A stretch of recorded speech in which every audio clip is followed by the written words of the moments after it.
This is exactly right. When a charming neurosurgeon rode into Frontier Town selling a persona of confidence and care, patients trusted him. He wore cowboy boots in the operating room and became sought after by patients. He promised to heal them. Instead, he left a trail of broken bodies. This is a story of greed, betrayal, and a fight for justice. Listen to Dr. Death, the Cowboy, wherever you get your podcasts, or binge the entire series right now, only with Audible. Goodbye. He's dribbling the ball with everything on the line. He's driving down the pitch. He's facing price hikes and cuts past him. Carrier Contracts tries to block him. Oh, he leaves him in the dust. He's at the edge of the box. He cuts past the nonstop group chat trash talk. He clears on goal. He shoots. No! Unlimited data for $25 a month forever! Visit your local Boost Mobile store today to get unlimited data with a price that never changes. Boost Mobile. After 30 GB, customers may experience lower speeds. Customers will pay $25 a month as long as they remain active on the Boost $25 unlimited plan. There's always a point in the day when your feet decide they've had enough. Luckily, there's Reef. You may know Reef for their ridiculously comfortable sandals, but they aren't stopping there. The women's Neptune has everything you could ever want in a sneaker. The Neptune is a lightweight, everyday slip-on shoe with a crushed back heel, so you can wear it traditionally or step on the heel and wear it like a slide. Lightweight, breathable, and easy to wear, the Neptune is the everyday shoe your feet have been waiting for. The Neptune makes me so freaking happy because my whole life I've been yelled at for crushing the heel of my foot. Because I want every shoe to be a slide, every shoe. And they actually make them that way. And it makes me so happy. Plus, they're super comfortable, they're light, and they're really cute. So check out the Neptune on reef.com and redeem 15% off your first purchase. Goodbye. Hey, everybody. This is Nick Terry, guest hosting My Favorite Murder, which is very exciting. If you don't know who I am, I'm the creator of MFM Animated. If you don't know what that is, you should go to Exactly Right Media's YouTube channel and check it out.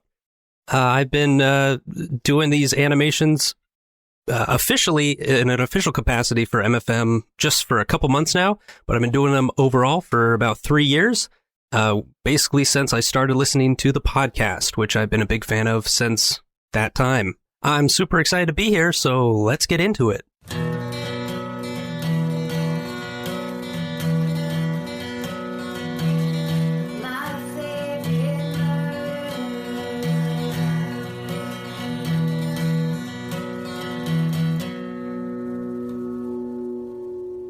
The first story we're going to hear is from Georgia. It's from episode 186, Sprankers, and it's all about stories of people buried alive. I picked this one because, I don't know, this is one of those fears that I think we all have. There's actually a part during this story where Karen says something like, taphophobia is the fear of being buried alive, but I would call it just being a human being, and I agree with that. I don't consider myself claustrophobic, but sometimes I just think about what it would be like to wake up buried in a coffin, and I get panicky. So let's get panicky together and hear Georgia talk about the weird Victorian panic that led to safety coffins and all the weird nonsense around that. Enjoy. But wait, there's more? here's the weird thing. What? You did the same story? No. I'm doing stories of people being accidentally buried alive. No, you're not. Swear to fucking God. What? How crazy is it? That's why I was like, so freaked out. We should have saved this for Halloween. Do you think after a while we have the same brain? It's like this is just how it's going to be, where it's like, well, then I also. Well, I really love that we opened this up a little after the break to like weird tales and stuff that's outside the realm of just straight up murder. This is literally buried alive in a grave. How fucking crazy. I love it. Okay. So sorry, this whole time you've just been sitting over there with your little that's why you had that smile on your face. Yeah. I was like, this is unbelievable. Okay. I specifically got this when I was just searching for weird shit and found a Ranker article called Scary Stories of People Who Are Buried Alive. And I was like, great, I'm doing this. God bless you, Ranker. Also got a story from Reuters about a dead man who wakes up under the autopsy knife. Spoiler alert. Autopsy. Okay. Yep. No, we'll get there. History collection, Amusing Planet, popsci.com, allthat'sinteresting.com, Wikipedia, of course. So Wikipedia, and then research was from Lily Bellinghausen, who's been helping me with research. God bless. Okay. Amen. A fucking men. All right. So, Karen. Yes. Cases of being buried alive have been recorded as far back as the 14th century. Jesus. And I don't think they recorded shit before that. So. Yeah, there was no ability to record. No. Ink got invented right around that same They had time. what is the thing we recorded on the beginning of this podcast when we first started? Zoom? They didn't have Zooms before the 1400s, so it wasn't recorded. In 1308. It took too long to chisel it into a big piece of stone. Right. You're like, forget it. And then you got to have the headphones, like, so you look like Steven, and they have to have the mustache, and that takes forever. Ugh. So, in 1308, the vault of Franciscan philosopher John Duns Scotus is opened, and his body is reportedly found outside of his coffin with bloodied hands. No. A lot of bloodied hands and nails in this story. I bet. Just want to let everyone know. Of all the things I hate, and there are many things I hate about being buried alive, the smallness of waking up in a casket, the smallness of the space that you then have to suffer in. Yeah. I think that's the fear that everyone has. Like, when I was reading through this, and you'll hear like the panic that everyone has about the idea of being buried alive, I think has a lot to do with the idea that you're fucking stuck once you're awake. In a tiny place, and that scratching your way out is pretty much your only hope. Yeah. Horrifying. Here we go. Great. Happy Halloween, everybody. Well, this story is considered a myth. The fear of being buried alive became a pandemic during the Victorian era. Yes. Those fucking crazy Victorians. Everything great and the creepiest of all creepy things happened during then. Fogs that would come upon the city, and fogs and bustles and pandemics and lots of child death. Right. Listen to This Podcast Will Kill You for more information. Yes. In the 18th and 19th centuries, there was widespread bacterial infections and cholera outbreaks. And in addition to the popular literature like Mary Shelley's Frankenstein and Edgar Allan Poe's 1844 premature burial, there's also reports from doctors about people supposedly coming back from the dead. Ugh. Tapophobia, I think, is the fear of being buried alive, and that spreads across Europe and the U.S. and leads to the invention, and I've always been obsessed with this idea, safety coffins. Love it. Okay. Safety coffins or security coffins are a coffin fitted with a mechanism to prevent premature burial or allow the occupant to signal that they have been buried alive. Yeah. A large number of designs for safety coffins were patented during the 18th and 19th centuries, and variations on the idea are still available today. Is that true? That's what Lily said it is, and I believe her. Believe Lily. You know what's funny is that tapophobia is the name for the fear of being buried alive. I would call it being a human being. Yeah, it's not claustrophobia. It's not tapophobia. It's just if you are alive now, you have that fear. You're like, guess what would suck? Peeing my pants, being buried alive, and then what's another one? Choking. Biting into an old sandwich. Ew, yeah, exactly. Eating a salad and finding a cockroach at the bottom of it. Ugh. At the bottom, once you're all done. Live cockroach? A live cockroach. You ate that. First of all, who eats the entire salad? Yeah. Usually you only get about 2/3 of the way down. Yeah. This time you finished your salad. Mm-hmm. And writers are like, ooh, one last crouton. No, it isn't. God, I'm gonna barf. Okay. The most popular designs use some type of device for communication to the outside world, like a cord attached to a bell that the buried person could just ring in case they woke up. That idea, I think you talked about this in a live show one time. Yes. Because I get to what I talked about. Oh, okay. Sorry. No, keep But talking. I just want to say that it's like a person who makes sets and props for a horrible play. Yeah. Was like, what would be the creepiest thing this coffin could do? Yeah. Ring. It's so What so say awful. you're the grave digger and you're standing in the cemetery in the middle of the early morning whistling. And what's the creepiest thing you could hear? How about a bell? Ding-a-ling-a-ling. Also, how do those bells not go off when just the wind? Sorry. No. You're right. And in addition to that, shit, I should have let you finish. Okay. No. Okay, so I should let you actually tell your story instead of guessing. That's not this podcast. Okay, you're right. Remember, we are buried alive in a grave. That's true. Other variations of the bell include flags and pyrotechnics. What? I don't know. That's all Lily fucking told me. And I was like, this could be a whole episode of its own. You wake up in your coffin and A80 goes off above board. And then a fireworks show. Ooh, and then the gravedigger there's like, ooh, ah, and then walks away. Yeah. It doesn't help you. Some burial designs include ladders, escape hatches, and even feeding tubes, but most of them lacked a method to provide air. Remember Air? Yeah. Remember Air? Also, yeah, you're buried alive. You don't want a snack. No. Don't You're not worry gonna- about the feeding tube. Yeah, you don't want to live longer. Send me down an apple, would you? No. Or just a mush apple. Okay. In 17... Applesauce. Is that what you mean? That's... Wait, they invented a thing? Yes. That's just a mushed apple? You don't just have to mush your apples anymore. Wait, what? Yeah. The time and expense I have been going to. There's a family, name 'em Mott, and they figured out how to mush up your favorite Well, apples. God bless them. Amen. Amen. In 1791, Robert Robinson, I doubt that, a man from Manchester, creates the first safety coffin prototype. He was laid to rest in a mausoleum fitted with a special door that could be opened from the outside by the watchman on duty. So inside would be his coffin, and there'd be a removable glass panel. And he instructed his family to periodically check on the glass inserted in the coffin, basically to see if he was breathing, if there was condensation. Sure, Dad. We will. No, Dad will be there every day. Absolutely. Oh, my God. Can you imagine what his living life was like? It was very stressful for all the family. Such a pain in the ass. Yeah. The first true... Am I dead? Did I die? No, you're sitting here at dinner. It's fine. Yes, we can... Can you stop breathing in my face? You were breathing. Yes, you were breathing. The first true recorded safety coffin was made on the orders of Duke Ferdinand of Brunswick before his death in 1792. He had a window installed to allow light in, an air tube provided the supply of fresh air.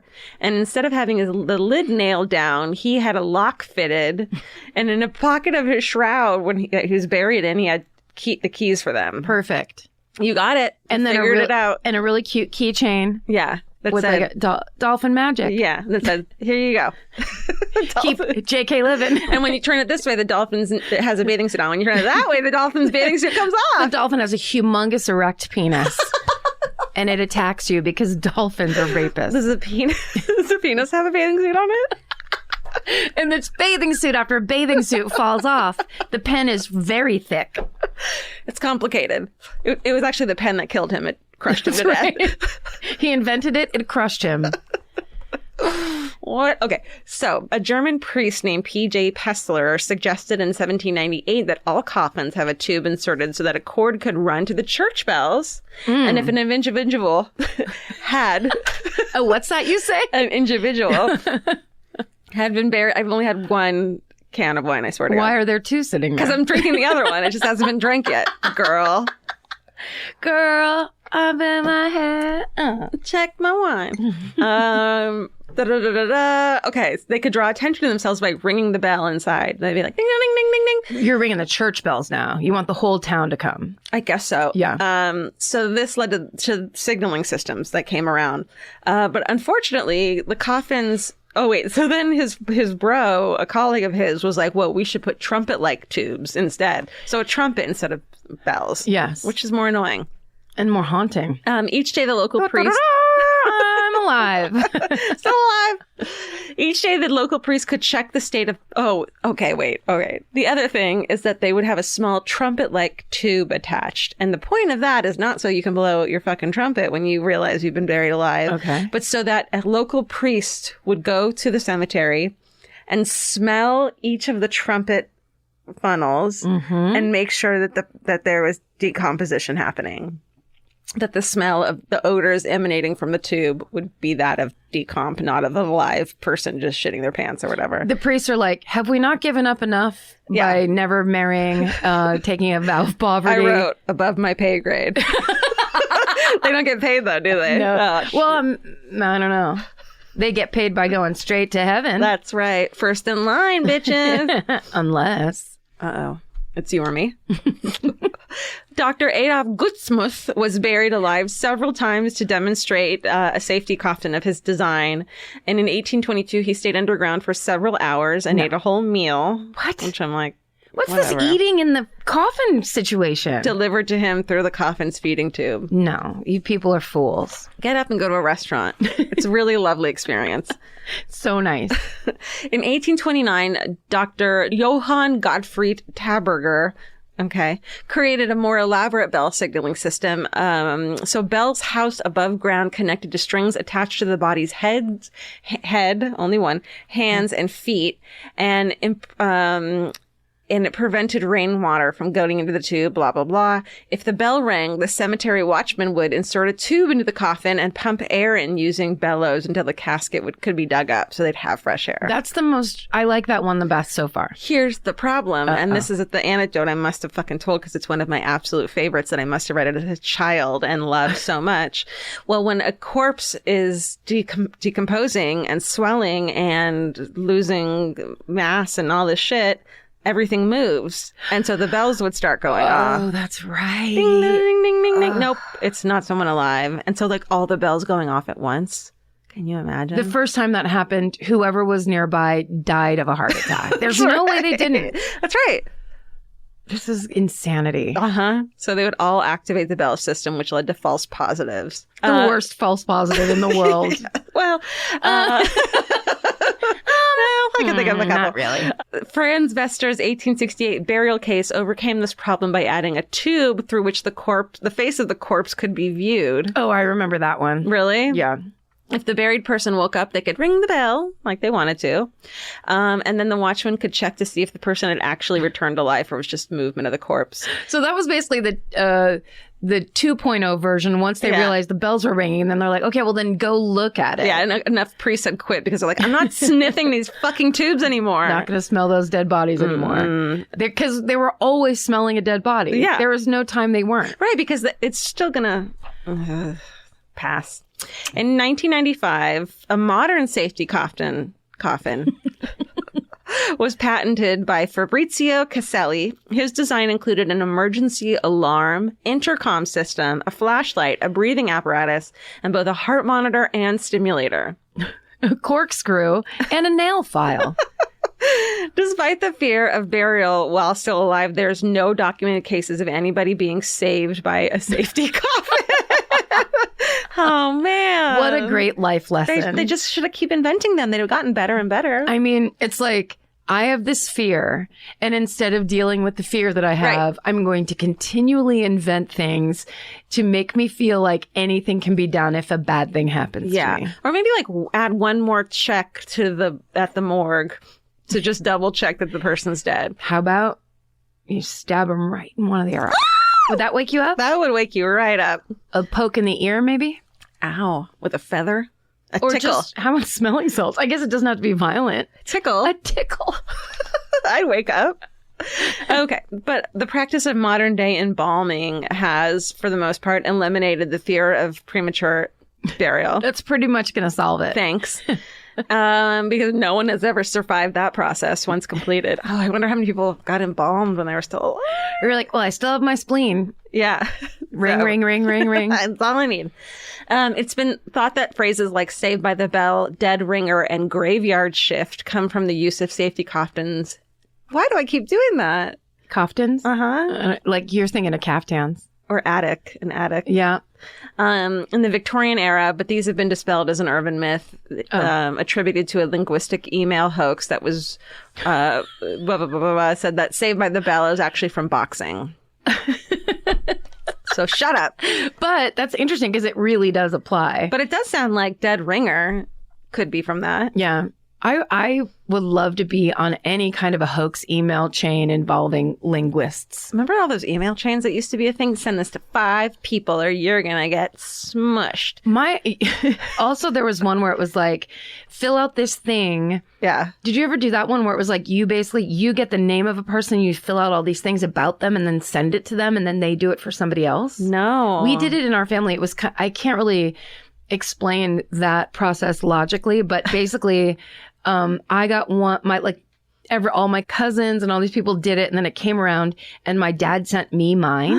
and the one thing he was like, it was some like, you had to say like nice things about these people and what they're like and whatever. And like, I think he said my best attribute and he said smart. He just put smart. And I was Does like, he hate you? He does a lot, but it was really exciting because all my life he'd always been like, hey, easy, smart ass. It was always kind of like a negative. And suddenly I was like, you liked it this whole time. You were egging me on. He was like not trying to get you to stop. That's right. That's sweet. Do you still have it? The email? I bet you could find it. I printed it up. I put it in a frame. Okay. So here's some cases of people being buried alive. Ready? I am. In November 1656. Oh, wait. So it really did happen. It's just that they weren't saved by those coffins. Oh, yeah. Spoiler alert. Shit. Okay, I get it. But these are also like these people weren't buried in these coffins either, but these are people who were, you'll find out. Okay, Here we got go. it. In November 1656, Alice Davies is married to William Blunder of Basingstoke, a man from a well-established local family. They're like nobles and shit like that. Sure. What country does it say? England, No. probably. Yes, probably. Okay. William Blunder was a malt maker, and his wife, quote, had accustomed herself to many times to drink brandy. So Sure. she drank a lot. She had accustomed herself to it. Yeah, me too. One evening, she drank a large quantity of poppy water and fell into a deep sleep that no one could wake her from. Opium, Oh, right. right? Oh, yeah. Just like Dorothy and the Wizard of Oz. It was concluded that she had died, and William, being the amazing, sweet, wonderful husband he is, was like, hey, I have to go to London really quick, keep her body there. I swear I'll come right back for the funeral. What was he doing? I don't know, but it was really important, I guess. But her family was like, fuck that shit. It's hot out. We're not leaving her body out to rot. He's like, I got tickets to go see Big Ben. I'm stoked. I'm going to go see the Book of Mormon, and I can't, or the new Fleabag live show. Yes. So they were like, fuck that shit. We're going to bury her. So then a few days after the burial, some boys who had been playing nearby reported hearing a voice from the grave. They didn't think it was real, but the grave was open and her body was found. It looked like she was beaten, but in actuality, it was injuries inflicted by herself on her body in her confinement. Oh. Yeah. So being unable to detect any continuing signs of life, those present at the scene, they put Alice back in the grave overnight and the coroner summoned the next day. And they had found that she tore off a great part of her winding sheet, scratched herself in several places, beaten her mouth so long it was filled with blood. And she was now definitely dead. Sorry, are you saying she was buried alive twice? The second time she was dead. Great. That's a huge relief to me. I think and hope. I think they would have left her out just to make sure, you know? You would hope that they would make double sure, but, most of the Yeah. stories on the show don't go that well. Yeah, exactly. No one's convicted or gets in trouble for this, although the town had a considerable fine that they had to pay because of this. The whole town. I guess the whole town. We're all going down together. Yeah, this sucks on all of our parts. Yeah. So in 1884, Kentucky's Hickman Courier reported that a young woman by the name of Anna Hockwalt is dressing for her brother's wedding. She sits down to rest in the kitchen, as we all do, and then someone checks on her, and she's just laying there with her head against the wall and appears lifeless. Medical aid arrives, and the doctor thought she was dead. He couldn't revive her, and she had a nervous nature, and the fact that she suffered from heart palpitations was the cause of death, they said. Mm-hmm. But Anna's friends were like, this doesn't seem fucking real. And her ears look pink still, her friend said. So they figured blood was still flowing through them. Mm-hmm. Her friends must have just gotten drunk at the fucking funeral, though, because they didn't tell her family about this and their assumption until after she's buried. Great friends. No. Yeah. Parents. You know what I was thinking? Remember when her ears were pink? I just think she's still alive. Her parents are like, what the fuck? They dig her back up and they find Anna's body. She's lying on her side. Her fingers are gnawed almost to the bone. Yeah.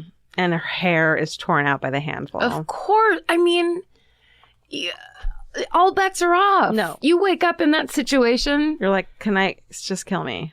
Yeah. In 1889, a woman named Octavia Smith married a wealthy Kentuckian named James Hatcher.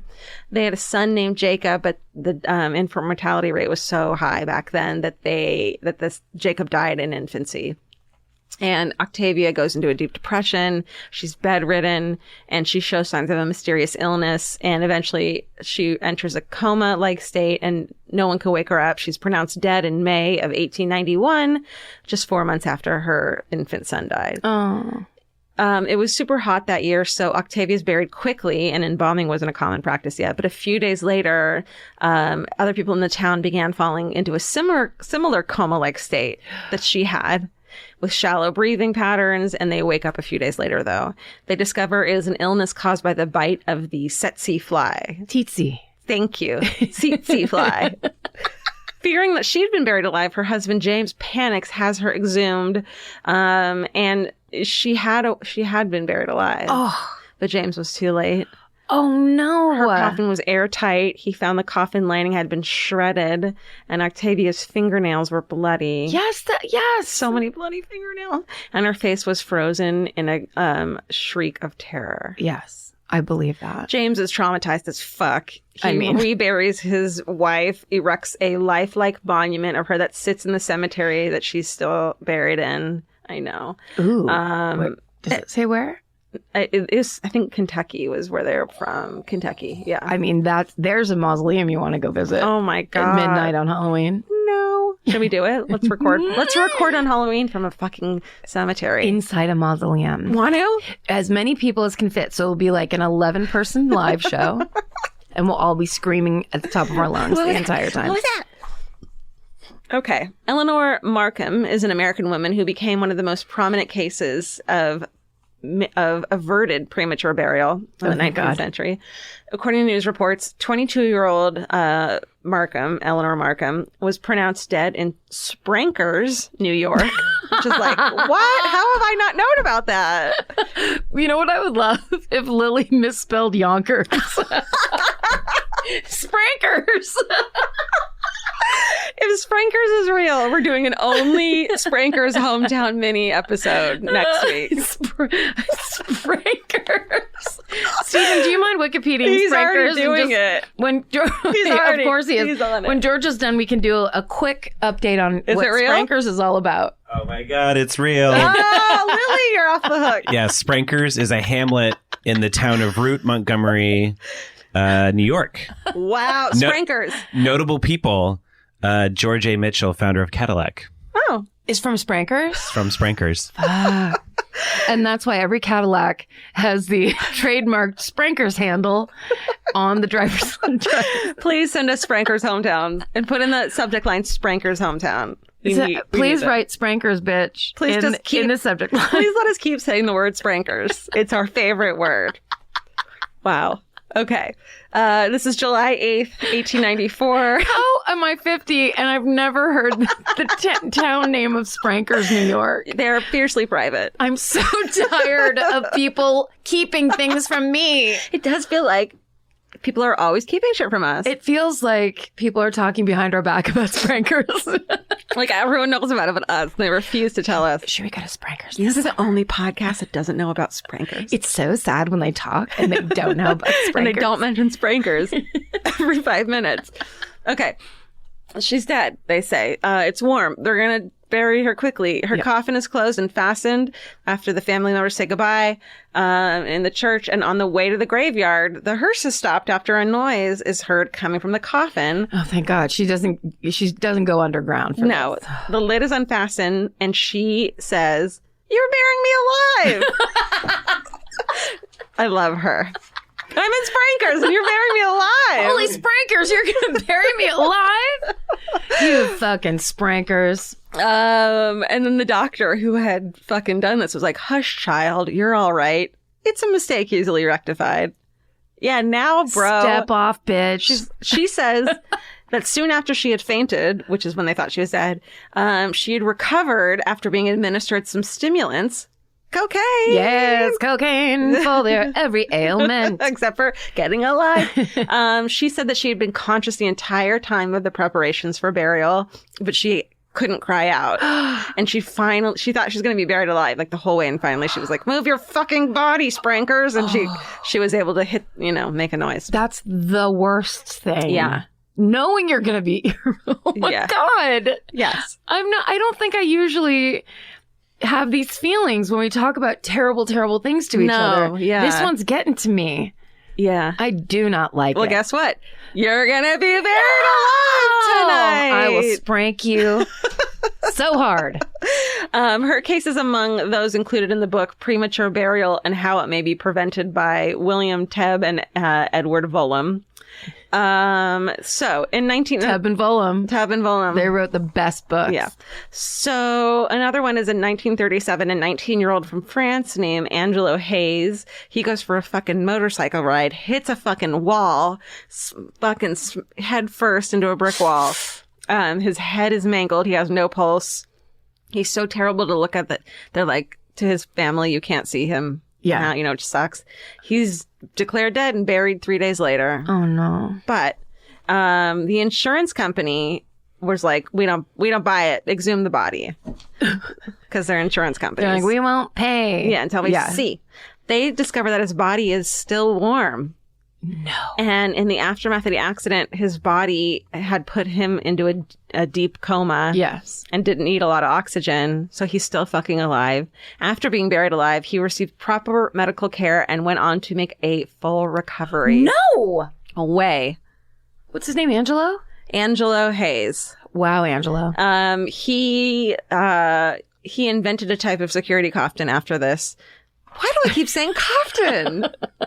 You're saying caftan with a weird accent. I am just like dying to be in my kaftan. Right kaftan. Kaftan. He tours across France showing off his security coffin. And in it is a small oven, a refrigerator, and a hi-fi cassette player. No! Yeah. That's what it says. So this was like in the 60s? Like later on? No, this was in 1937. A hi-fi did you say cassette player? Did I hear that wrong? Is that what I meant? Cassette player. Hi-fi cassette player. Well, those are in quotes, so I didn't, Unless Lily is quoting herself it's now. So funny. I'm questioning everything. You already said Lily's name, and I'm like, is that this? How the fuck would I know? Lily's like, record can't be right. She's like 22 too, so she wouldn't know. She's like, cassettes are from 1843, yeah, right? They're vintage. Okay. In 2007, a Venezuelan man named Carlos Camejo, he's 33, he's declared dead after an accident, a highway accident, taken to the morgue. Examiners begin their autopsy. Oh. Then he starts bleeding, which, guess what, guys? Dead bodies don't bleed. Yeah. Right? That's day one of medical school. Yeah, remember that. Day one of autopsy school.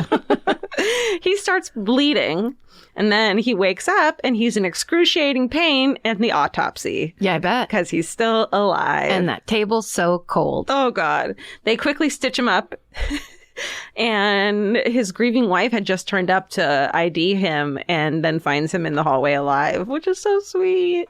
Oh, that's, good for her. Right? Then, as recently as 2014... So sweet. Like, to be so bummed, to be like, I have to do this. Oh, you're alive. Oh, my God, you're alive. Why do you have that huge scar? See, that's a romance story, not your fucking... That's right. Shitty. You did great. I didn't mean you. There was also in 2014 a case of a woman being buried alive in Greece. She had succumbed to cancer, and her children heard her screams coming from her grave. No. Not long after burial, she's exhumed, and it was discovered that she actually died of cardiac arrest after she was buried. No. I know. Did you say 2014? Yeah, I did. Oh, man. Yeah. Ay. Promise. Never mind. I don't want to jinx anything. I will. I'll come and check your grave. Thank you. Sniff your trumpet or whatever it was. Like, poke me with a safety pin or something. I'll make sure that the fireworks haven't gone off. Thank you. Yeah, no problem. Most of these modern cases are because of unforeseen circumstances and just plain bad luck. The possibility of being buried alive today is virtually impossible because of embalming. However, if by some 2014 was 5 years ago. I know, but it's Greece. I'm just kidding. I don't know what that means. Some scientists say that you can survive up to 36 hours if you've been buried alive with the oxygen. So, like, keep knocking. Keep knocking. Shallow breaths. Make sure you get buried with like a Tasty Cakes in your pocket or something. That's why I always have a protein bar. That's right, and a cell phone. Yeah, right. It all depends on how much air is in the coffin. And those are stories of buried alive in a grave. Unbelievable. In a kaftan. In a kaftan. Ooh, in a coffin in a kaftan. I love that because I really was getting upset. Really getting upset. That's there's a Ryan Reynolds movie where he is buried alive. No. And it's him and a lighter. It's very frustrating. It's not the whole movie, but it's a lot of the movie, and it's insanity. Buried alive in a coffin. In a grave. In a grave. Wow, that was amazing. Well, welcome to hell. Basically fall. We're welcoming in fall. That's what we're doing this That's episode. right. Yeah. It's exciting. Get your shirts with bats on them. Yeah. We're get ready to transition out of summertime. What are you going to be for Halloween this year? I'm probably going to be buried alive in a grave, I think. The film. The lead in the film. Perfect. Buried alive in a grave.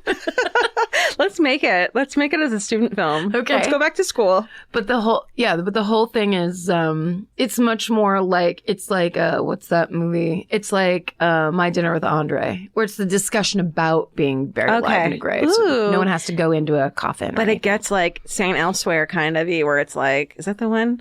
Where it's like, St. Elmo's Fire. yes. Yeah. Or like someone that is like, well, I'm going to try it. Yeah. I'll try it. Robbie, you're so wild. Oh my God, you're crazy. Emilio Rob Estevez. Lowe starts playing the saxophone. A lot of amazing cocaine use in that movie. I fucking bet. Oh, I love it. Demi Moore does way too much cocaine, and she opens all the windows in her room, and then there's this insanely 80s shot of her. I'm sure I've described this before because it's truly one of my favorite memories from my teen years. Yeah. And this is how everyone in my family should have known that I was a drug addict waiting to happen, because that scene was like, I was like, yeah. What, she just doing cocaine? And she did a ton of coke by herself, and then was in her room holding her knees. I think she was wearing like a shirt and no pants. Yeah. Holding her knees. All the windows were open and these long white curtains were blowing. And you were like, great, that looks fun. I was like, I love this. I want to do this. That looks lonely and cold. Her room, I think it's because she had high ceilings and the walls were painted a cool color, from what I remember. Romanticizing cocaine. I mean, it's one of the more romantic elements in filmmaking.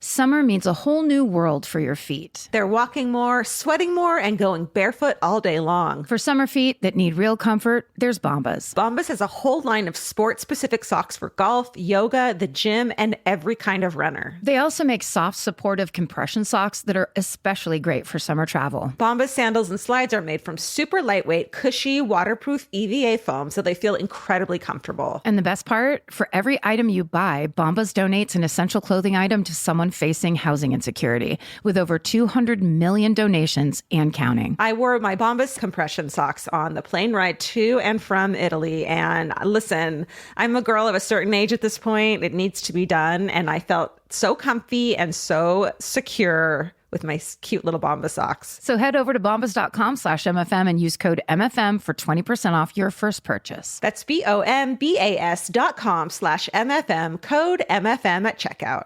Goodbye. In the summer, healthy habits are easy to keep until you leave the house. You walk out the door, and the next thing you know, you're barefoot and feral in a gas station candy aisle. That's why Kachava makes it easy to maintain your routines. Kachava is an all-in-one nutrition shake, and now it comes in new travel packs. Every packet gives you a simple shake with protein, fiber, vitamins and minerals, greens, probiotics, omegas, electrolytes, and more. They're easy to toss into a bag, easy to take on the road, and a simple way to stick with your normal wellness habits, even when your schedule changes. Man, that Kachava matcha in the individual packs is like my dream snack. It's exactly what I need and want in between the not great meals I'm eating for lunch and the snacks I would have had anyways that are terrible for me. This is something I feel like I'm treating myself when I take. You're treating yourself to vitamins, fiber, all these things that your body really wants and needs and kind of craves that it does seem like it takes a big effort to get. So now you're getting it all in one packet and in a little drink you like. Take your daily ritual with you. Go to Kachava.com and use code MFM for 15% off your first order. That's Kachava, KACHAVA.com, code MFM. Goodbye. This podcast is brought to you by Squarespace. Every successful small business starts with someone saying, I wonder if people would actually buy this. Squarespace gives you everything you need to find out. From consultations to events and experiences, you can showcase your skills with a customizable website designed to attract clients and grow your business. With Squarespace's collection of cutting-edge design tools, anyone can build a beautiful, professional online presence that perfectly fits their brand or business. Get paid on time with professional invoices and online payments. Plus, Streamline your workflow with built-in appointment scheduling and email marketing tools. Head to squarespace.com/murder for a free trial. And when you're ready to launch, use offer code MURDER to save 10% off your first purchase of a website or domain. Goodbye.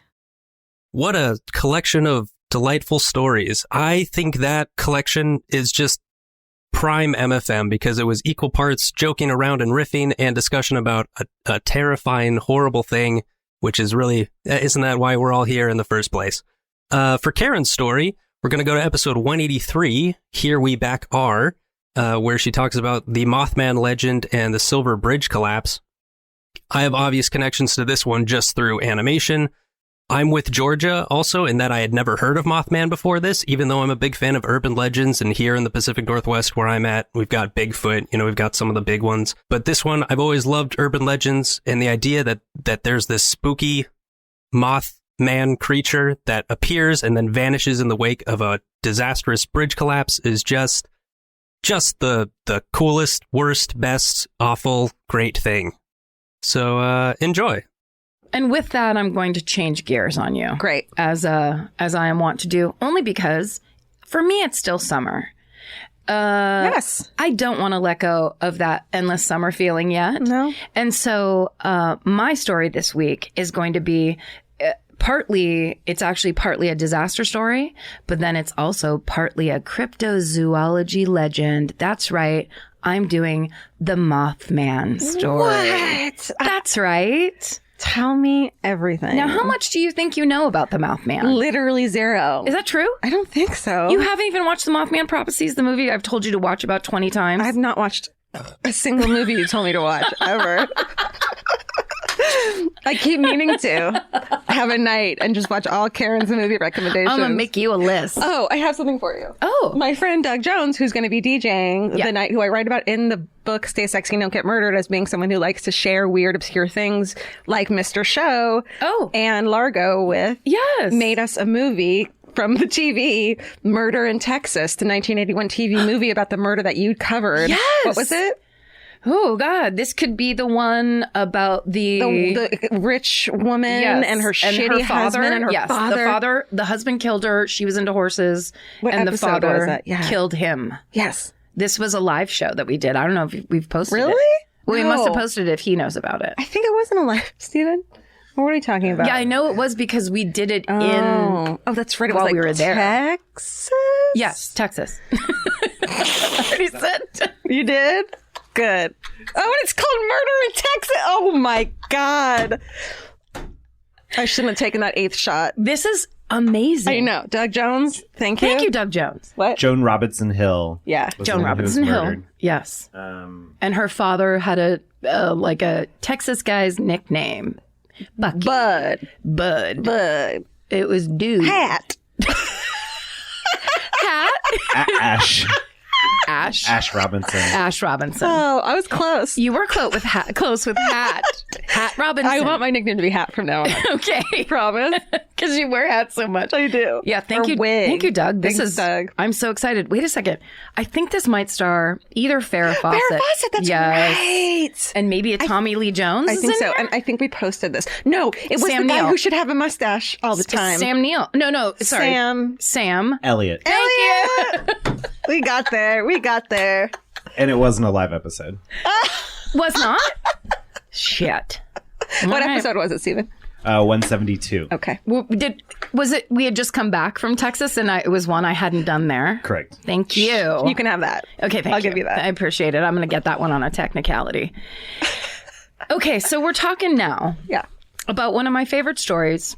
And I have referenced on this show that to me, of all things that are scary, the scariest one is people talking too fast on the phone. My sister and I talk about this all the time. There's a part in the Mothman Prophecies where Richard Gere, the star of the Mothman Prophecies, which is basically an amalgamation of all of the witness stories put together in one. Creepy. So they kind of made it, and it's based on a book by an author named... hold on, front, back. Simply named, and I quote John Keel. He wrote the book, The Mothman Prophecies, in 1975, and then they made this movie in 2012. And Richard Gere was like, I'm on board. Richard Gere's like, this is my jam. Yeah, this is my vehicle. So these creepy things are happening to him as a reporter. It's completely, this version of it is not real. Yeah. But at one point he's staying in this weird little hotel and he picks up the phone and there's weird feedback and electrical noises. And then there's a voice that goes, like that fast, creepy talking. Yeah. And my sister and I decided one day, because I did it to her on the phone just to be funny, never do that again. And she got so mad. And we decided that way too fast talking is the scariest thing there is. It's so scary. Yeah. And otherworldly. So anyway. Yeah. If you haven't seen The Mothman Prophecies starring Richard Gere, oh, we're all going to watch it together. please stream it on your local streaming services. Also, I got most of my information from an article on Ranker, the website that works so hard and gets almost no credit. Such a good website. God bless you, Ranker. And then they're like, oh, you like this article? Well, here's 10 other ones you're going to fucking stay up all night reading. Yes, you're going to like all the rest of these articles as much, if not more. So good. God bless Rabbit Ranker. hole. And also the website, which I'm starting to use more and more, Weird US, which basically there's a book series that I used to read in the 90s called like Weird Los Angeles, Weird San Francisco. Fun. And it would have all the haunted places, creepy places, murder sites, whatever, kind of creepy of interest areas. Yeah. So now they're all on one website called Weird US. Love it. And then, of course, the Mothman Prophecies. Okay. So this story took place in and around the cities of Point Pleasant, West Virginia, and Gallipolis, Ohio, which I can't believe that's the way it's pronounced when it looks exactly like Gallipoli. Unacceptable. It made me really mad when Stephen looked it up for me. From November of 1966 through December of 1967. So this started happening November of 1966 and went on for a year. And these two cities sit directly across from each other across the Ohio River. Or the northern part of Gallipolis, it sits directly across from Point Pleasant, West Virginia. Got it. So the West Virginia side is best known for Mothman sightings, but it actually also happened over on the Ohio side as well. Okay. The Ohio River is between, and it also kind of acts as the state line between West Virginia and Ohio. My mind just blanked out. Geography. Don't resist geography, because here's the thing. This is how we're learning about our great nation, the thing we know nothing about. And also, did you even know West Virginia and Ohio were next to each other? No. Of course I didn't. I failed that class. I stared at this map for so long. Okay. So the story begins November 12th, 1966, 80 miles southeast of Point Pleasant, West Virginia, in a little town. Oh, I didn't look up okay, I'll just pronounce this how I feel Let's hear it. Clendenin. That's right. Clendenin. Clendenin. Or it could be Clendenin. Or it could be Clendenin. But this is a little sleepy burg of about 1,500 people. In Wikipedia says in 2010. Okay. Over 1,200 people. Probably there. tripled since then. I would like to think. Okay. So this is what happens. Cut to. Okay. We're in a cemetery. Okay. 5 grave diggers are digging a grave. Why are we here? Cut that out. No, leave it. It's so gross. It's like a weird thing coming out of my throat. I belched in the microphone, so it's only fair. Okay. 5 grave diggers digging a grave. They look up, they hear noise in the trees overhead. They look up to see a man-sized black bird with huge glowing red eyes fly out of the treetops and then down low to the ground near them and away. Okay, so it's not a man. It's just the size of one, and it's a giant bird. Yes. Okay, I think the word man being thrown in there is confusing. Man-sized. It was a hyphenate. Okay, got it. A man-sized bird. Got it. So he didn't have like hands and arms. No. He didn't have like weird eyebrows that need to get trimmed. No, it was just size-wise. Got it. You know, birds are usually the size of your arm or smaller or fist. Not my man. Not Vince-sized. Okay, so for me, immediately kicking this off, my cynic mind goes, when have there ever been 5 grave diggers anywhere? Sure. Unless this was a unionized cemetery from the late 60s. Yeah. 2 max. Totally. 3 maybe. What is this, fucking Family Annihilator? Yeah. How do you get 5? Why are you all together? And they're probably also kind of freaked out a little because they're in a fucking graveyard digging. They might be used to it if it's their job. True. Unless they're just digging a grave and they're not professionals. Ooh. We don't know. It was the late 60s. Speculation. Anything could have happened back then. But then the fact that so I was saying con that it's 5 because I'm not buying it. The con that it's gravediggers because it starts on a dark and spooky night or whatever. But then pro is the fact that 5 individuals came forward. So that's meaningful. Yes. Although I'm sure they were ignored and humiliated by the authorities. But 3 days later on November 15th, 2 young couples in Point Pleasant, West Virginia. Their names are Roger and Linda Scarberry and Steve and Mary Millette. They report seeing a, quote, large flying man with 10-foot wings. Now, that's different than a man-sized bird. That's right. This is a man that flies with huge wings. I think someone wrote that down wrong. So, but this huge man-sized bird was following their car. Wait, man bird, though. Yeah. Okay, was following their car. Was following their car in an area known as the TNT area, which was the site of a former World War II munitions plant near Point Pleasant. They said his eyes glowed red when the car's headlights picked up, like shone on him. Like a big man-sized deer in night vision. Okay. But a moth man. Got it. I'm here for this. That didn't help. Okay. You just said a bunch of words. Right. Then more sightings start coming in. On November 17th, so that's 2 days later, a teenage boy is driving down Route 7 near Cheshire, Ohio, and he sees a gray, man-shaped, 10-foot tall creature with red eyes. Based on the pictures, I think the reason they're saying man-shaped and man-sized is because it's got wings, but 2 legs. Ew. Yes. And also the head stops mid-wing and doesn't go up above it. So it's like, it doesn't look like a man wearing like wings. A hawk who's got a it's like, yes, the head's down low, almost like below the wingspan. But it's a bird head, not a man head. But the head part is a question mark. Okay. Oh, Stephen has a bunch of pictures. Yeah. Let me take a look. Oh God, I just closed it. Stephen, what's your password? I'll say it on air. CATZ. Cat.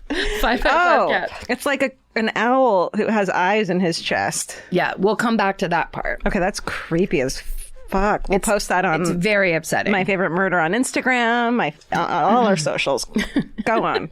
Okay, so this teenage boy driving down Route 7 sees this tall, gray, man-shaped, 10-foot tall creature. That's bad enough. But then he tells the authorities that as he sped away, it followed his car. Yeah. So very creepy and spooky.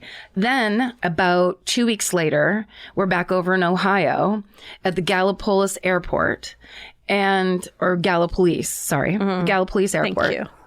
5 pilots. 5? Circle in red and put a question mark above.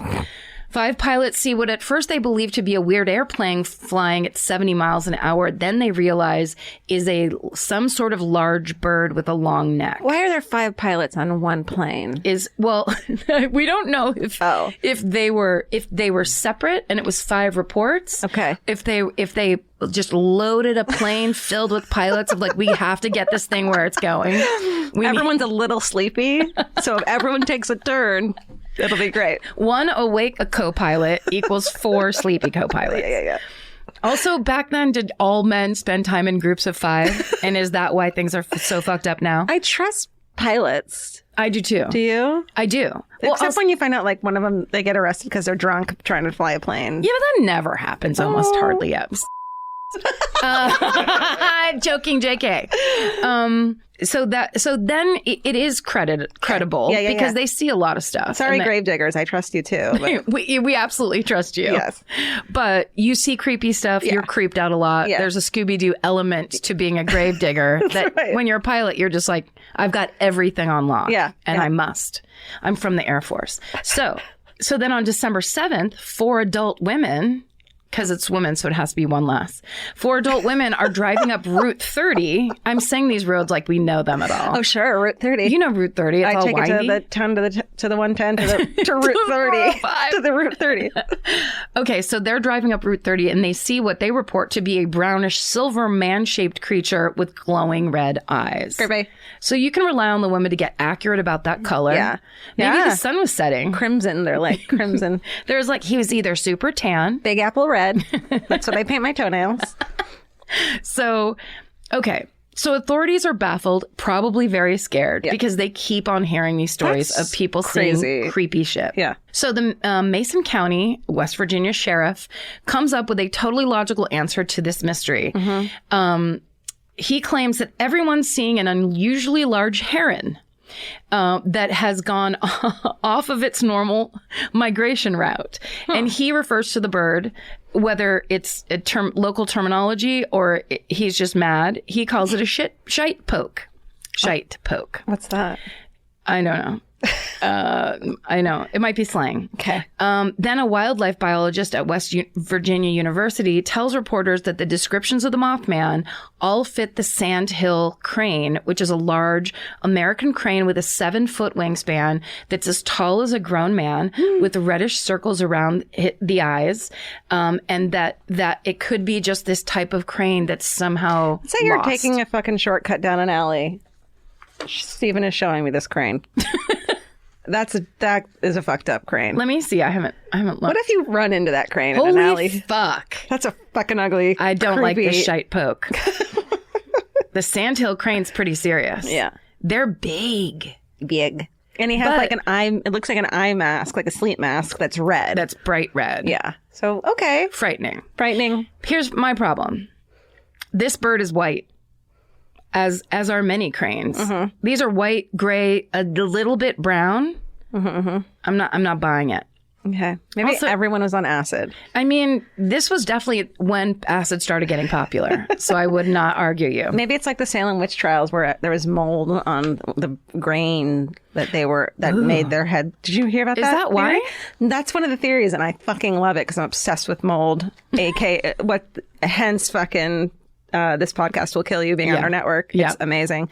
That there was this mold on the grain that they used to make the bread, and everyone went fucking hallucinogenic psycho. Psilocybin style. Exactly. Yes. Hell yeah. Read about it. Okay. People.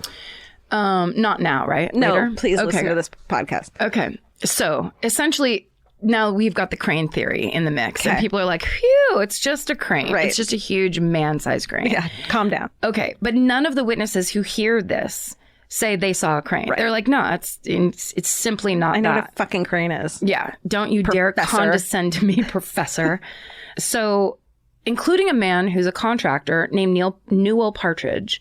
And he argues that the theory doesn't explain all these weird electrical interferences that he's been getting at his house since he spotted the Mothman in a field on his property. And he basically saw it in a field and put up a flashlight, saw the glowing red eyes, and was like, that was no crane. And here's how I know. Because since I saw the Mothman, my German Shepherd has disappeared. What? That doesn't mean anything. Yeah. It ate the dog. Oh, got it. Or did it run away and join the Mothman? Join that crane. And they became a fucking dynamic duo. The crane carries the German Shepherd like a little baby, a newborn baby. In his mouth. And they're like, fuck migration patterns. We're going wherever we want in West Virginia. We're gonna do it. Let's do it. Okay. Newell Partridge is like, Yeah. no, something weird's going on. I know it. My dog knew it. Do something about it. So now there's a reporter named Mary Heyer, who is a correspondent for the Athens, Ohio newspaper A called woman. The Messenger. Yeah, in the 60s. In the 60s? She wore the highest of heels. So she begins writing about all these strange sightings that she's seeing coming over the telegraph. I don't know if that's what it's called. Is that the telegraph? What? A Mothman, you say? Why? There hasn't been a Mothman around here. In about 25 years. A really short amount of time. People start calling. So she starts writing about it in the Messenger, the Athens Messenger. Sure. Then people start calling her and telling her when they see UFOs, experiencing odd electrical interferences like Newell did. They also start hearing weird humming sounds coming up out of nowhere. On one particularly busy weekend, she got over 500 calls from people in the area saying that they had been seeing strange lights in the sky. 500 calls in one weekend. Holy shit. So she's something like, was leave me alone. I'm trying to sleep. How'd you get this number? She's like, I'm just trying to report the news. Yeah. You know your favorite summer clothes by what actually makes it into your suitcase. Find the outfits you'll wear all season long at Quince. Quince's 100% European linen pants, dresses, and tops are the pieces you'll reach for all summer long. They're lightweight, effortless to style, and they start at just $32. Their denim is soft and comfortable, and their organic cotton sweaters are perfect for layering when evenings get cold. Quince's beautiful 14-karat gold jewelry adds a subtle finishing touch. So I just went to Italy, and you bet I brought my 100% European linen scoop neck midi dress along with me in the color of floral waterfall, and I wore that thing all over Italy.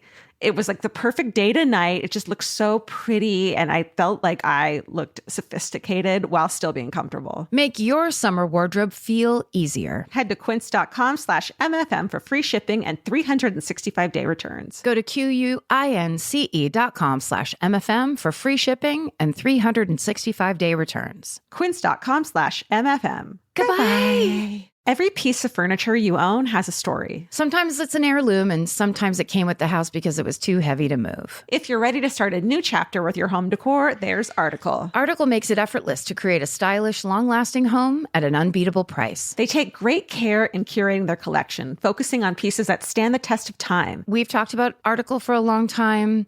There are pieces in that catalog that are so affordable that are room changers. And if you go through there and there's like a little something you don't even realize you need it until you see how they have stuff set up or what style combinations that they're doing with. They do the boho chic. There's mid-century. It's a little bit modern. It's something new.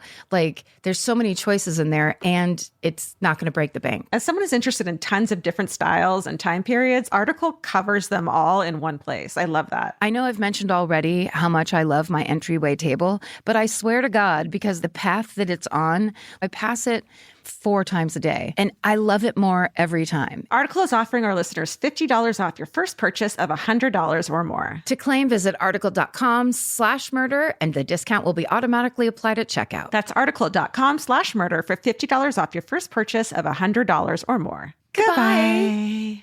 Summer's for adventures, road trips, and adding a whole lot of miles to your car. That's why it's worth stopping at Valvoline Instant Oil Change first. If you need an oil change, make the smart stop at Valvoline Instant Oil Change before you hit the highway. Their trained techs can help you get road trip ready with an oil change and an 18-point maintenance check included with every oil change, checking your tire pressure, wipers, lights, and more. That means they're checking important things before you're halfway to your aunt's house with no cell service. And these aren't just any techs. Valvoline Instant Oil Change techs complete over 270 hours of training, so your car's in capable hands. The best part, you can stay in your car and you're in and out in about 15 minutes. So before your next long summer ride, pull into Valvoline Instant Oil Change. Valvoline Instant Oil Change. Change wisely. Goodbye.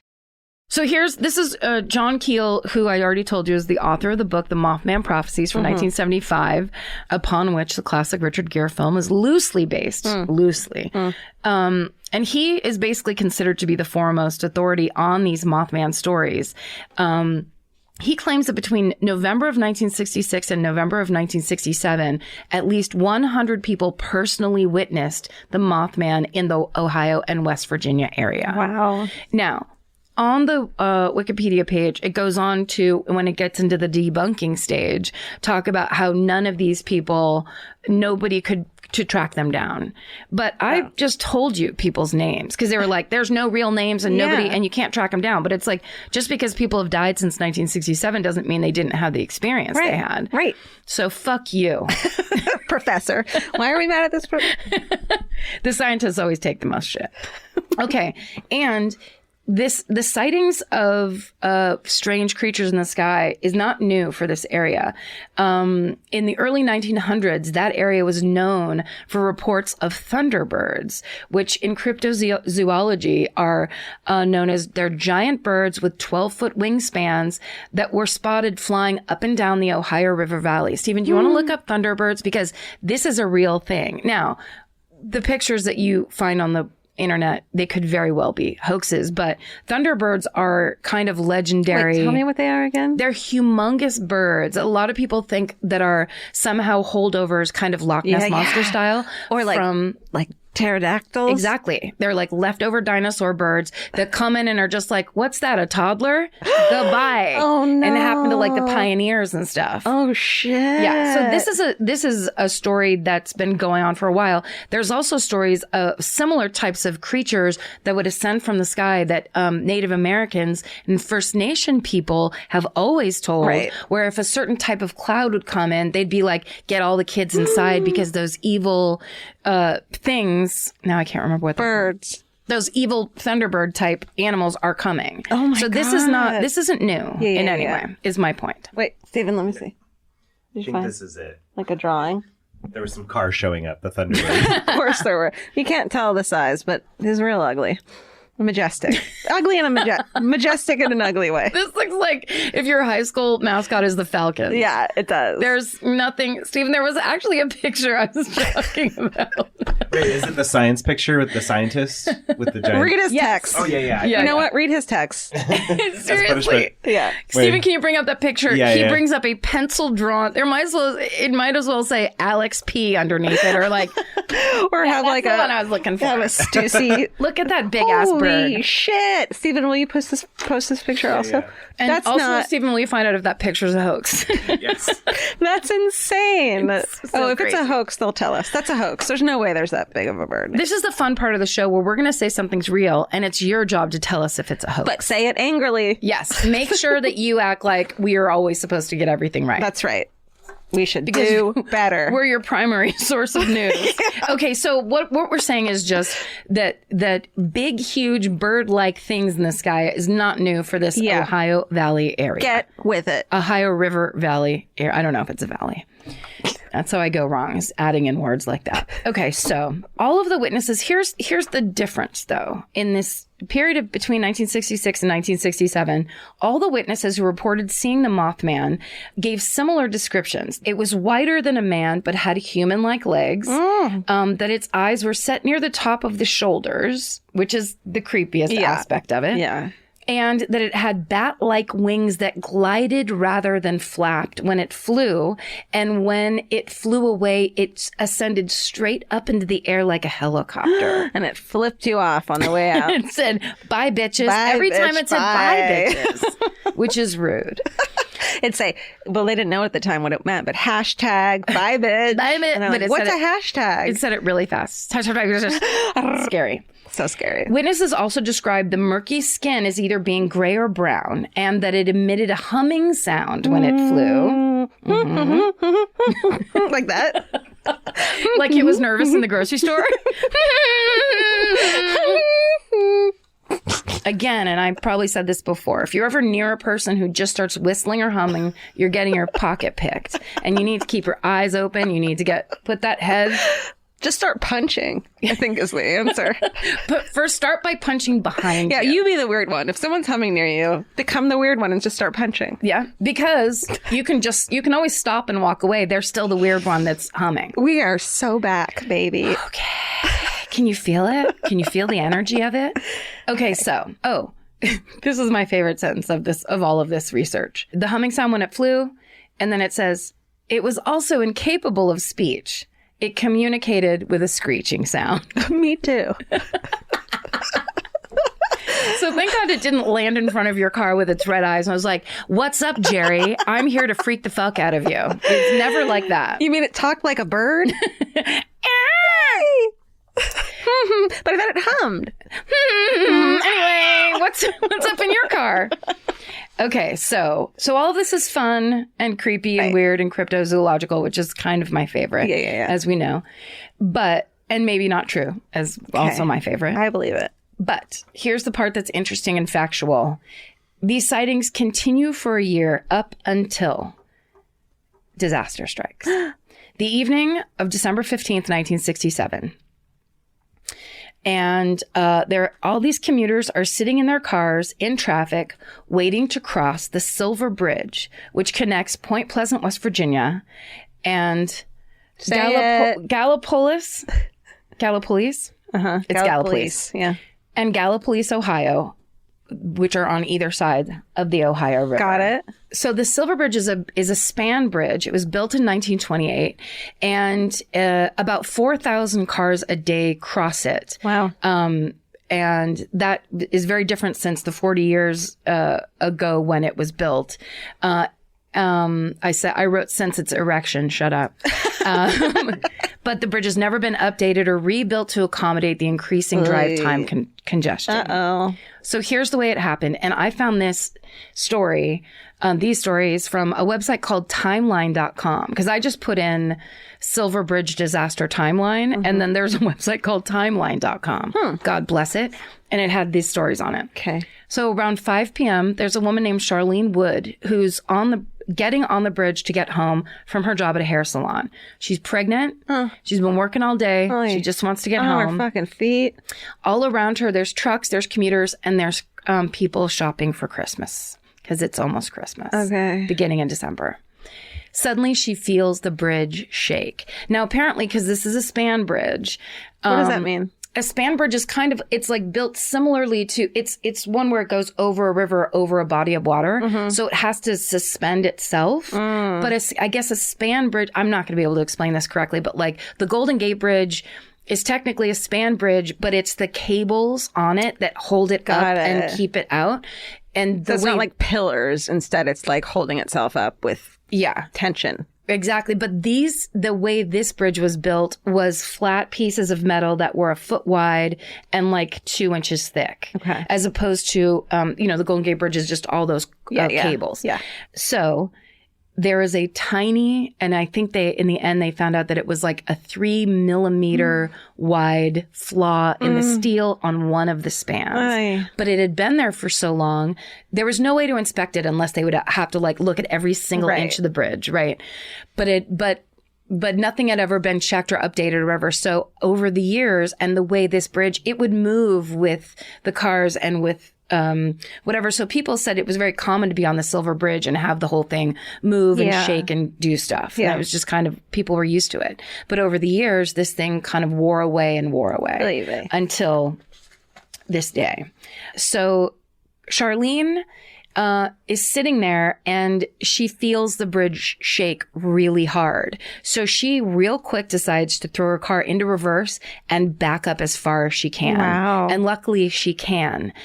Because 1 minute later, 60 seconds later, the cars in front of her begin sliding down off the bridge and into the river. The bridge had collapsed and the cars were just going in. Holy shit. And she had somehow miraculously been able to back up to solid ground and get off the part that had collapsed. Oh my God. Yeah. And she said, and the water, of course, it's December. It's freezing. The water's 40 degrees. She said, it was like someone had lined up dominoes. I could see cars' lights flashing as they went tumbling into the water.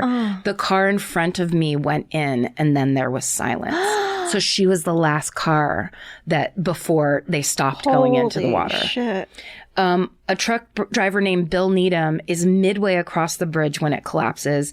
He's thrown into the water, but he's able to escape because he has a half rolled down window. Oh my God. And he was quoted as saying, I didn't know how far I had to go up, when he means like swim back up. Yeah. He says, but I could tell that the water kept getting lighter. So that's basically how he knew what direction to swim. Shit. He used a box that was floating in the water, because basically there's all these trucks and all these cars. So there's just stuff in the water. Yeah. So the people that were able to get out of their cars and get to the surface were grabbing things to hold on to, because Bill didn't get rescued out of the water for 15 minutes. Oh my God. He was in 40, I think they said it was 40 degree water for 15 minutes. Holy shit. His partner, Robert Toe, did not make it out of the truck. He died in that truck. And so did 18-year-old Marjorie Boggs, who was driving her husband, Howard, and their 17-month-old child across the bridge when it collapsed. Howard was pulled to safety by a rescue boat. And the first thing he said to the crew when he got on board was, "I just hope to God Marjorie and the kid got out okay." Marjorie and her baby and Howard's baby's bodies were found 6 weeks later in the car in the river. State Trooper Rudy Odell, who was 31 years old at the time, was one of the first officers to respond to the disaster. And he said, quote, "I could hear them hollering for help. I didn't know how many there were at the time. There was absolutely nothing I could do. It was a long way out into the water." So he's basically on one side of the river looking out at these people. What is he going to jump into 40-degree water and try to like? Yeah, and that's not the way you save people when they're drowning. No. So in all, 31 cars went into the Ohio River that day, sending 64 people into its 44-degree waters. Oh, so it's 44 degrees. Of the 64 people who went in, 46 of them died. Holy shit. The Silver Bridge collapse remains the deadliest bridge disaster in United States history. President Lyndon Johnson released a statement saying all Americans were shocked by the cruel tragedy and loss of life and assembled a task force, the task force on bridge safety, to mount an investigation. And forensic analysis traced the problem to a small stress crack inside the bearing loop of I-bar 330. So the I-bars were the things holding it up. No sightings of the Mothman were reported again in the Point Pleasant area after that day. What? Yeah. So that's why people connect. There's the theory is that the Mothman appeared trying to warn people about this tragedy that was coming. If that is the case, he did not do a good job of it. I mean, it must have been the only I can screech part. Write something down. Yeah. Speak in human tongue. Yeah. Sorry, Mothman. That it's just the truth. That whatever you did, all you did was freak people out, and you were not on message. But good try. In 1969, the Silver Bridge was replaced by the Silver Memorial Bridge, which was a mile downstream of the original. And there is a memorial installed in Point Pleasant to commemorate the 46 bridge collapse victims. That's so sad. It's horrible. But, and I think the reason that legends like this pop up, because a lot of, the theories are that there's always been this legend in like these stories, and that it comes up after the fact. Right. Because people want to lace some kind of, that there would be help or something out of this just senseless tragedy where in the middle of the day at Christmas time, all these people just got dumped in the river and died. So it's this, there is a lore and a legend around it, like something was there and it could have helped. But also I think it's that idea that that maybe somebody's watching us could help us prevent these tragedies in the future. If we just knew how to pay attention to them correctly. Right. And understood screeching. Yeah, exactly. Now, on an up note, Point Pleasant held its first annual Mothman Festival in 2002. Oh, really? And a 12-foot tall metallic statue of the creature, created by artist and sculptor Bob Roach, was unveiled in 2003. Yes, there are pictures. Wow. And it's much more silver and beautiful than any of the drawings or illustrations. And also much, much taller than the way people described it. The Mothman Festival is a weekend-long event held on the third weekend of every September, and there are a variety of events that go on during the festival, such as guest speakers, vendor exhibits, a Mothman pancake eating contest. Yes! Can we go? Could we please? Can we be the speakers? I mean, we have to hit the Circleville Pumpkin Festival first. Right. I think this should be number 2. Yeah. And then also the Cheese Festival in Wisconsin. Yes, that's right. In Athens, Wisconsin? I think so. Isn't it some kind of other foreign city name? You're so smart, Stephen. Thank you. I just love that it's a Mothman pancake eating contest. Like, moths love pancakes. If you're gonna have you have a wool suit eating contest, because that's the real deal. My vintage dress eating contest. Yes, exactly. It'd be way harder, way longer, but much more accurate. There's also hayride tours focusing on the notable areas of Point Pleasant. And there's now a Mothman museum and research center that opened in 2005, run by someone named Jeff Walmsley. Good job, Jeff. Jeff, if that's still open, God bless you. It'd be amazing to go look at that. That's right. And that's the legend of the Mothman and the tragedy of the Silver Bridge collapse of 1967. Wow, that was not what I was expecting. Great job. Right? Yeah. I didn't feel like getting fully back into the full tragedy. No, I get it. That was a good one. And Just a touch of it at the end. I feel like, we can do stuff like that now. And we do this at live shows a lot of times too, of like urban legends and stuff like that. Yeah. I feel like now that we're back. It's storytelling. It's storytelling. This is new. We don't need to find the world's worst murder every week. It can also be stories like this, and I like that. Spooky. So that was the story of Mothman. Like I had mentioned beforehand, my connection to that is there is an animation I did of a portion of that story where they talk about the description of Mothman, hashtag buy bitches and all that good stuff. If you want to check that out, head to the Exactly Right Media YouTube channel and you can give that a watch. This has been a delight to join you all on this episode of My Favorite Murder as a guest host. And now I get to end it with the iconic phrase, stay sexy and don't get murdered. Bye. Elvis, do you want a cookie? He's dribbling the ball with everything on the line. He's driving down the pitch. He's facing price hikes and cuts past him. Carrier contracts tries to block him. Oh, he leaves him in the dust. He's at the edge of the box. He cuts past the nonstop group chat trash talk. He clears on goal. He shoots. No! Unlimited data for $25 a month forever! Visit your local Boost Mobile store today to get unlimited data with a price that never changes. Boost Mobile. After 30 GB, customers may experience lower speeds. Customers will pay $25 a month as long as they remain active on the Boost $25 unlimited plan. By now, you've probably heard of Reef. They've been making iconic sandals forever. But what you might not know is that they also make ridiculously comfortable everyday shoes. The Neptune is a lightweight, everyday slip-on shoe with a crushed back heel, so you can wear it traditionally or step on the heel and wear it like a slide. Lightweight, breathable, and easy to wear, the Neptune is the everyday shoe your feet have been waiting for. I feel like so often you have to sacrifice cuteness for comfort, which is so annoying because I want both all the time. Everything has to be cute, but also I'm old and I want comfortable shoes. So I feel like the Neptunes are the perfect answer to that. Yeah, I love how cushy they are. They're like, they go with everything. They're really cute, but your feet are like on little clouds. Check out the Neptune on reef.com and redeem 15% off your first purchase. Goodbye. Hey everyone, it's Cal Penn. I'm inviting you to join the best-sounding book club you've ever heard with my podcast, Hearsay, the Audible and iHeart audiobook club. Every episode, I nerd out with amazing guests and dive into the best new audiobooks available on Audible. It's the book club for your ears. Listen to Hearsay, the Audible and iHeart audiobook club on the iHeartRadio app or wherever you get your podcasts.